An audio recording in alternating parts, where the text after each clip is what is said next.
شرکان کا روحانی علاج بتانے لگا ہوں، تو اس کو جو ہے سماعت فرمائیں اور سن کر آگے اس کو شیئر بھی کریں اور کمنٹ میں بھی بتائیں۔ کوئی سوال و جواب اگر کسی نے پوچھنا ہو تو جو ہے وہ بتا سکتے ہیں کمنٹ میں۔ تو یرکان کا روحانی علاج ہے، پیلا ہے، کالا ہے، تو اس کے لیے سب سے پہلے جو ہے درود پاک پڑھنا ہے باوضو ہو کے۔ 7 بار 11 بار درود پاک پڑھیں۔ اس کے بعد سورۃ فاتحہ جو ہے وہ 1 بار پڑھنی ہے۔ اس کے بعد سورۃ الحشر 28ویں پارے کے اندر ہے، تو اس کو 7 مرتبہ سورۃ حشر پڑھنی ہے۔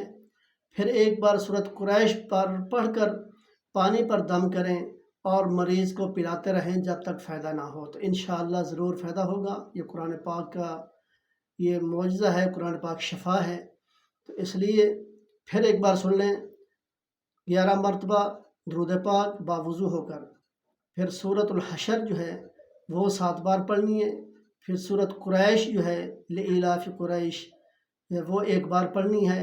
اس کے بعد پھر جو ہے 11 مرتبہ درود پاک پڑھنا ہے اور مریض کو پھر وہ پانی پر دم کی ہو جو ہے وہ پلانا ہے، پلاتے رہیں جب تک فائدہ نہ ہو، تو انشاءاللہ چند ہی دنوں کے اندر مریض جو ہے وہ ٹھیک ہو جائے گا۔ تو صدقہ جاریہ سمجھ کر اس کو آگے شیئر کریں تاکہ دوسرے لوگ بھی اس سے فائدہ حاصل کر لیں۔ اللہ تعالیٰ عمل کی توفیق عطا فرمائے۔